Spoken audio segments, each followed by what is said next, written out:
Oh là là, comment je vais faire? Comment je vais faire? J'avais tout préparé et je l'ai pas. Mais comment je vais faire? Comment je vais faire? Un colis pour le Dracart.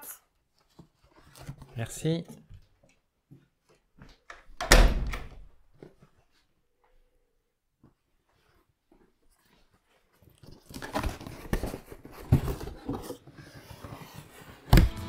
Oh, je vais pouvoir faire ma vidéo!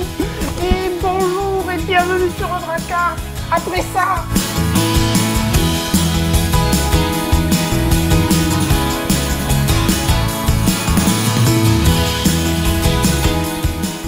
Voici donc l'objet de tous mes tourments, le Sony FE 35 mm 1.8 dont je vais vous présenter le test aujourd'hui. Avant tout, un petit point historique du marché de l'objectif 35 mm pour les boîtiers Sony en août 2019.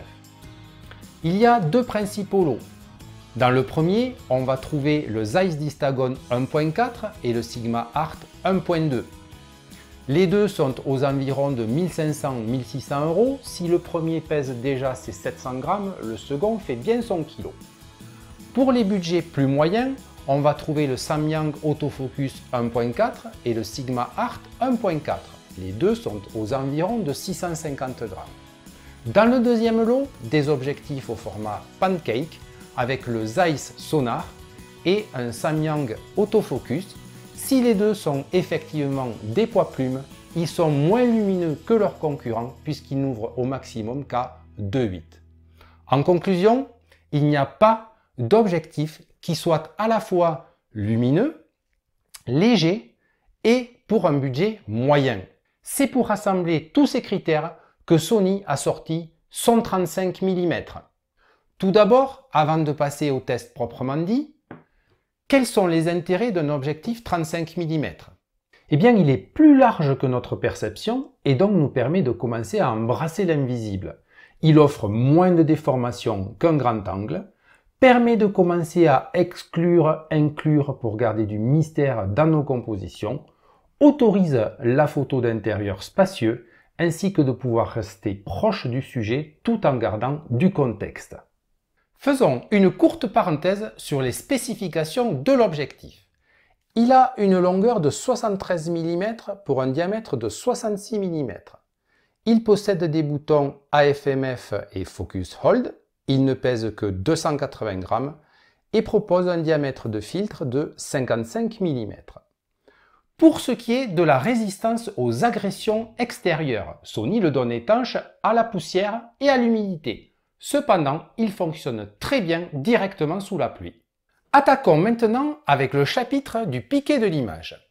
Nous avons photographié un poster et veillez à ce que la profondeur de champ reste toujours bien comprise entre 3,5 cm et 5 cm. Ce, afin que l'intégralité du poster reste bien dans le plan focal. Ensuite, nous avons fait deux lots de photos. Un avec l'objectif sur un boîtier plein format et l'autre avec l'objectif sur un boîtier APS-C. Commençons donc sur les photos avec le boîtier plein format. Ici, l'ouverture est au maximum à 1.8. Si on fait un zoom à 100%, on se rend compte que le piqué est déjà très bon. Lorsque l'on va vers un angle, on voit de suite que le piqué devient mou ici dans l'angle. À titre de comparaison, nous allons passer à une ouverture de 2, voilà, et se rendre compte ici que le piqué devient déjà meilleur au centre. Si l'on se déplace dans un angle, on peut voir une avancée ici du piqué qui est meilleure à la bord du coin, mais encore assez mou sur les bords. Passons maintenant à une ouverture 2.8. Pour ce qui est du centre, eh bien, on peut voir une amélioration ici au centre par rapport au 2.2. Et sur le côté, on a le piqué qui avance ici vers le coin, mais reste mou encore sur l'extrémité. Revenons au centre et passons au cliché en F4 où de suite le piqué s'améliore encore une fois au centre. Quant à l'angle, on peut se rendre compte que le piqué devient assez bon maintenant à l'approche de l'angle, mais garde une légère mollesse vraiment sur les extrémités. Et le dernier cliché en 5-6, où ici au centre on remarque encore une amélioration. Et pour ce qui est du bord, le piqué devient très bon quasiment jusque dans le coin. Vraiment, il faut venir dans la toute extrémité pour se rendre compte qu'on a encore un petit peu de mollesse. Ce qui signifie que le piqué est homogène sur toute l'image à partir de l'ouverture 5-6. Passons donc maintenant au test du piqué sur le boîtier APS-C. Donc si on fait un zoom à 100%, on se rend compte que le piqué est tout à fait acceptable. Si on part sur un bord, on reste un petit peu mou par rapport au centre, mais tout à fait acceptable également. À titre de comparaison, donc on va passer en f2.2. Se rendre compte que le piqué s'améliore ici un petit peu au centre. Si on va dans l'angle, on a la même quantité d'amélioration sur le coin avec un petit peu toujours de mollesse présente. Revenons au centre pour passer sur l'ouverture 2.8 où le piqué s'améliore au centre. Et si on va sur les côtés, on a une belle amélioration du piqué ici dans l'angle. Ça reste encore un petit peu mou, mais c'est vraiment superbe. On va revenir au centre pour passer au cliché en F4. Là, le piqué s'améliore encore une fois au centre. On va venir voir dans l'angle. Le piqué devient vraiment très bon sur les bords et est quasi homogène avec le centre.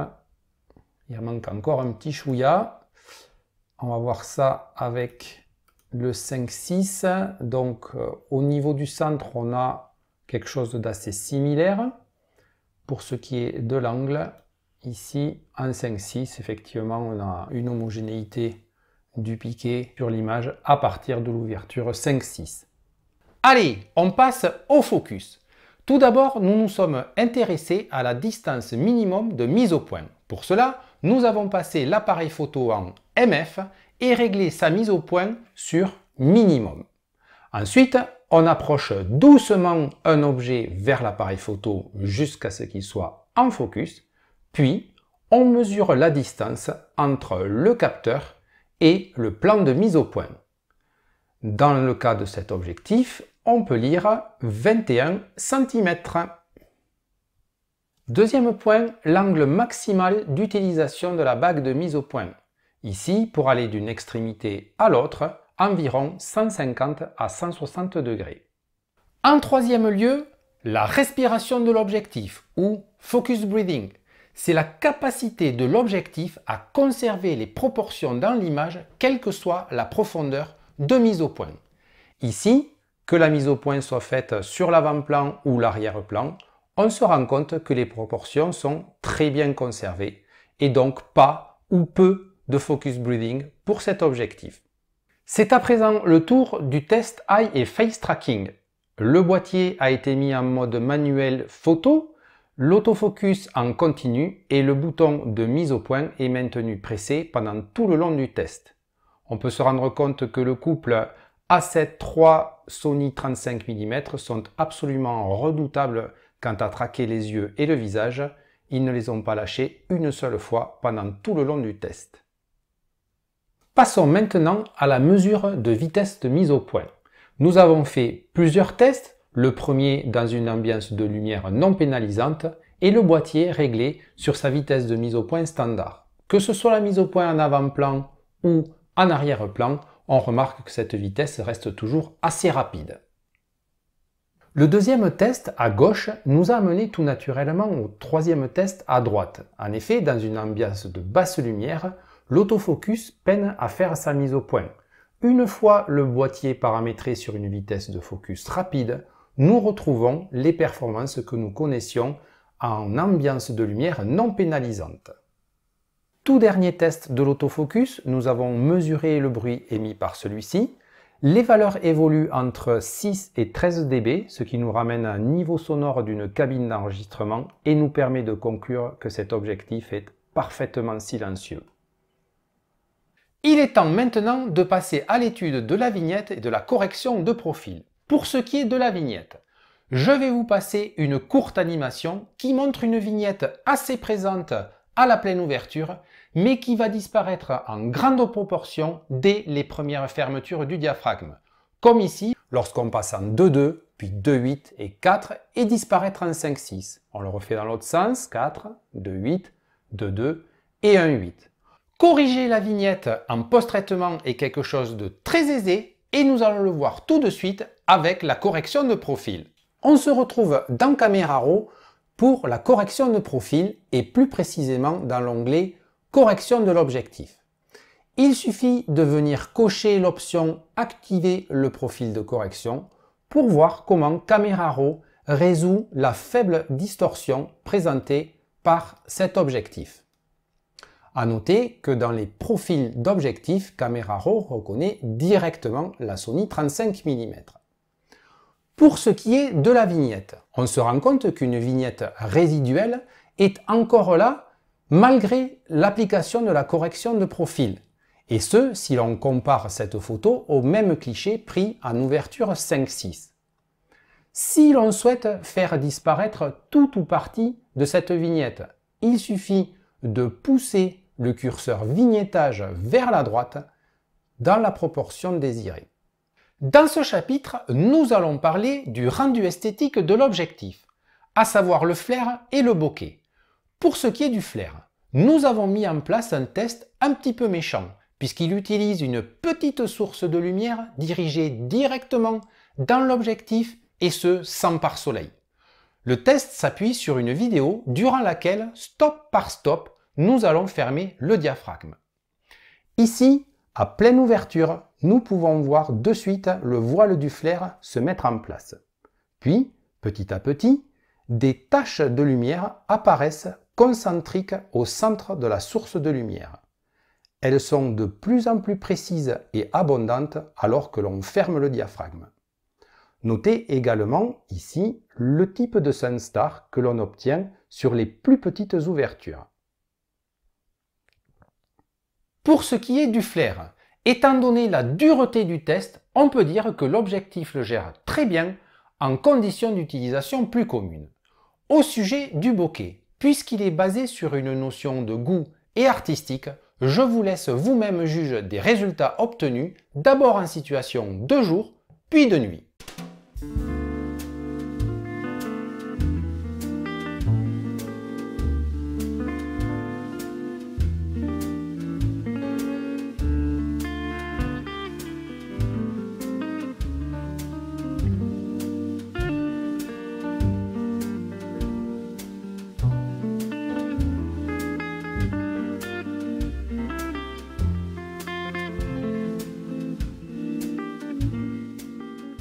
Alors, que dire de cette Sony 35 mm si on doit la comparer à sa principale concurrente dans leur gamme de prix, à savoir la Sigma Art 1.4?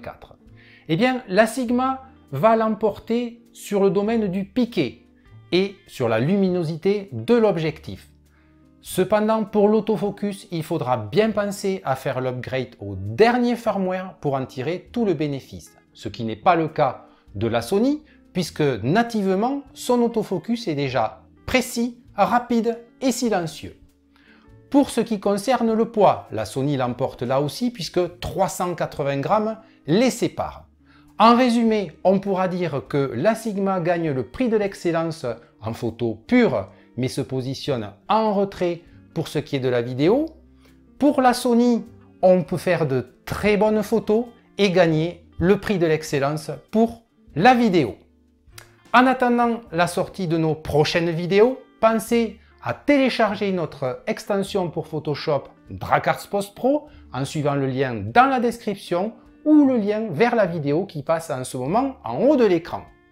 Si cette vidéo vous a plu, pensez à nous donner un petit pouce en l'air, vous abonner et à sonner la petite cloche. Merci de nous avoir suivis, à très bientôt et until next time, tata! Alright!